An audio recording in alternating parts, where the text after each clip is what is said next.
Good morning, good afternoon, good evening, you lovely people, whichever one it is for you. Welcome back to Lilywhite Lane. I hope that you're all having a ruddy good day and week wherever you are in the world and whatever you are planning to get up to. Now, it's been no secret that Real Madrid have been interested in a number of different Tottenham players over the last year, and one of them has been Pedro Porro. And when speaking about these links, he's come out this week and said that he's proud that Real Madrid are interested in him, but he's committed to Tottenham Hotspur right now. If it happens one day, then it happens, but his priority is winning trophies and being successful at Tottenham. Now, there's been a lot of reaction to these comments by Pedro Porro. Many Spurs fans saying that he's using us as a stepping stone, and in my opinion, if you want to criticise someone for that, criticise the owners and not the player. Pedro Porro has been at this club for a few years. He's been fantastic.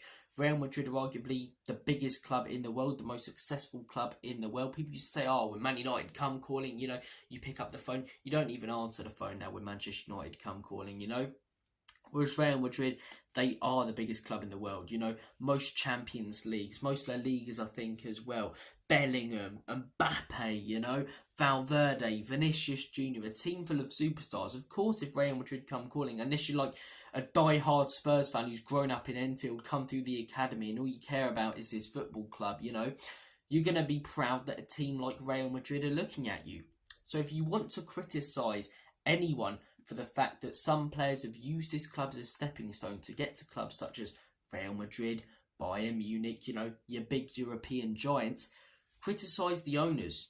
Criticise the owners for the lack of backing for every manager at this football club. All the managers they've sacked and let down and the terrible decisions they've made. Because we've won 2 trophies over the last 20 years under these owners, and no wonder players want to leave, where they keep seeing managers coming in, managers getting sacked, projects starting, then projects not working out, and projects being thrown in the bin a year in, no trophies being won, barely any Champions League football. How can you have a go at players who aren't die-hard Spurs fans for being, proud about links to some of the biggest clubs in the world? If you want to have a go at anyone for this club being used as a little bit of a stepping stone, or, your top players in the world not wanting to stay at this football club instead of going to another club, blame the hierarchy, blame the higher ups, blame the ownership. So look, I think a lot of the criticism towards Pedro Porro is very unjustified, but it is a concern. It is a concern because if Ange Postecoglou gets sacked, you've got to keep in mind a lot of our top players in this team right now. He's brought in your Vicarios, your Mickey van der Vens, your Udogis. Are they going to want to play under a different manager? Are they going to want to see another project at Spurs? The players who have been here for longer. Heung-min Son, as loyal as he's been, is he going to get behind another manager coming in? No trophies so far at this football club with how good of a player he's been. A lot of our players next summer, if we don't get Champions League football and we sack another manager and bring in another manager and another project starts, I wouldn't be surprised if we lose them. I'm talking about the likes of Christian Romero, Mickey van der Ven, because your top clubs will come in for them. And how can you say no as a player with no real connection other than you've just played for the club over the last few years?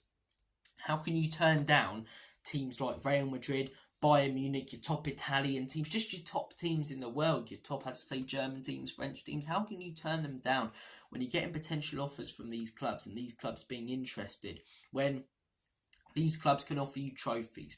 These clubs can offer you, as I say, a team that prioritises what you do for them, a team that wins things consistently, a team that's playing in the Champions League. Of course you're going to choose that over a team that's not playing in the Champions League, a team that's won 2 trophies in 20 years, a team that keeps sacking managers. More and more managers are becoming unsuccessful at this football club, I think a lot of the criticism towards Pedro Porro is unjustified, but it is a big concern, as I say, that next summer we could be raided. We could lose a lot of our top players depending on how this season goes. I think if Ange Postecoglou goes, I wouldn't be surprised if you see Christian Romero go. He saw Nuno, he saw Conte, bit of Ryan Mason, Ange Postecoglou, 4 managers. Surely he'd get fed up with that, being a top player. He's praised so much for Argentina and has won stuff there, and he gets an offer from Real Madrid. He's going there. Mickey van der Ven, really, really shone at this football club, but finished this season, he would have been here 2 years, won nothing, potentially played no Champions League football. So if a offer comes in from a big club, what's keeping him at this one? You know, is it that he's excited about a new project? 'Cause if we don't have Ange Postecoglou, you know, how many more projects are we going to do at this football club?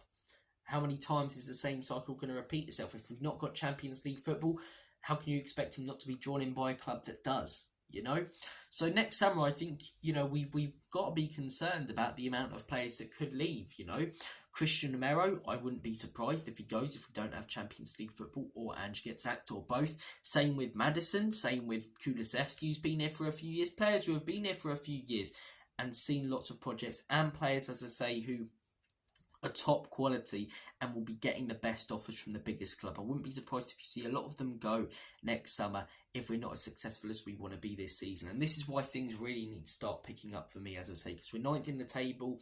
The manager's not doing a great job whatsoever right now at this football club. The players on the pitch, as I say, completely capitulated in that second half against Brighton. Just as we thought we were building some momentum with those 5 wins in a row, it all gets thrown out the window like it was nothing with that loss. We've got to start building momentum. We've got to start picking up wins. We've got to start competing for and winning trophies.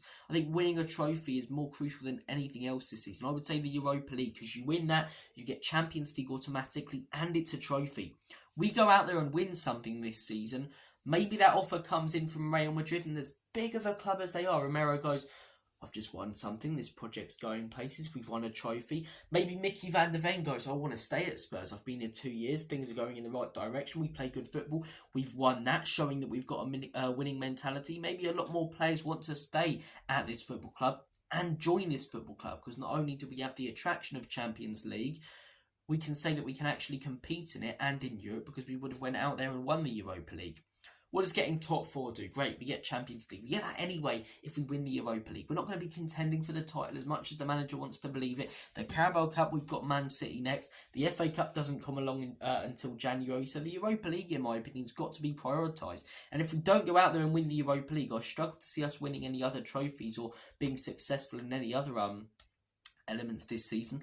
And if we're not successful at anything else this season, wouldn't be surprised if we finished outside the top 4. A manager goes, we don't win a trophy. If you see a lot of players go next season, we need to get something this season. A trophy, you know, even if it's competing for the league or something, which isn't going to happen. But we need signs that we're going in the right direction this season. First season, as I say, it's the start of the rebuild. Second season, we need to start seeing the results on the pitch.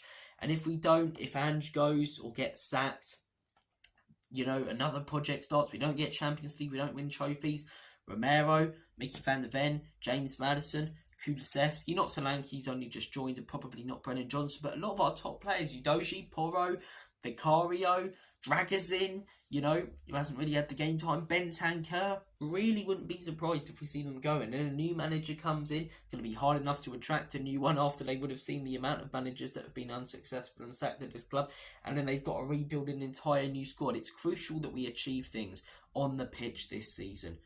Not as a business with the F1 deals and the NFL deals, because in my opinion we've been getting away, or the owners have been getting away with sacking a manager, bringing in a new one, investing, getting top 4, bringing that profit in, doing all the business stuff, and then the same cycle repeating itself. If it doesn't work out this year, I feel like the cycle isn't going to repeat itself, because it's going to get a lot worse. I think we've been very stationary as a football club under Enoch and Levy, sort of competing for Europe, not winning anything, throwing away big leagues, but, you know, getting big wins and playing good football when it doesn't matter.